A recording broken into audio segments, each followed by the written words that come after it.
Breaking news చూస్తున్నాం. ఉత్తర బంగాళాఖాతంలో అల్పపీడనం మరింత బలపడనుంది. దీంతో ఈ నెల 17 వరకు తెలుగు రాష్ట్రాలకు వరుస సూచన తెలిపింది వాతావరణ శాఖ. కోస్తా జిల్లాలకు ఎల్లో అలర్ట్ చేశారు వాతావరణ అధికారులు. అల్లూరి, అనకాపల్లి, కాకినాడ, పార్వతీపురం, మన్యం, శ్రీకాకుళం జిల్లాలో భారీ వర్షాలు కురిసే అవకాశం ఉందన్నారు వాతావరణ అధికారులు. తెలంగాణకు భారీ వర్ష సూచన ఉన్నట్లు తెలిపారు వాతావరణ అధికారులు. 13 జిల్లాలకు ఎల్లో అలర్ట్ జారీ చేశారు.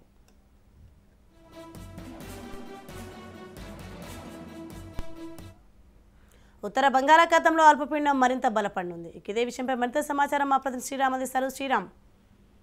సోనియా, 2 రోజుల క్రితం ఉత్తర బంగాళాఖాతం దాని పరిసర ప్రాంతాలకు ఆనుకుని ఒక ఉపరితల ఆవర్తనం ఏర్పడింది. ఇది బలపడి నిన్న సాయంత్రానికి అల్పపీడనంగా ఏర్పడింది.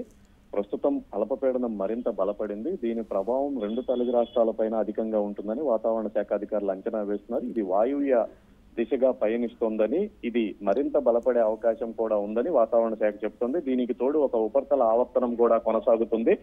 వీటన్నిటి ప్రభావంతో వచ్చే 2-3 రోజుల పాటు 2 తెలుగు రాష్ట్రాల్లో కూడా ఒక మోస్తారు నుంచి భారీ వర్షాలు కురుస్తాయని వాతావరణ శాఖ అధికారులు చెప్తున్నారు. 1-2 చోట్ల అతి భారీ వర్షాలు కూడా కురిసే అవకాశం ఉందని చెప్తున్నారు. ఇప్పటికే తీరం వెంబడి ఆరెంజ్ అలర్ట్ ను కూడా జారీ చేయడం జరిగింది. కోస్తా తీర ప్రాంతాలపైన దీని ప్రభావం చాలా ఎక్కువగా ఉంటుందని కూడా చెప్తున్నారు. ఇక తీర ప్రాంతాల్లో గంటకు 40 కిలోమీటర్ల వేగంతో ఈదురుగాలులు వీచే అవకాశం కూడా ఉందని చెప్తున్నారు.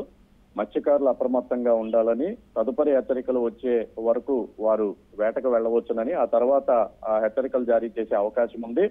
మొత్తానికైతే ఈ అల్పపీడనం కారణంగా మరో 3-4 రోజుల పాటు 2 తెలుగు రాష్ట్రాల్లో కూడా దాదాపుగా అన్ని ప్రాంతాల్లో వర్షాలు ఎక్కువగా కురిసే అవకాశం ఉంది.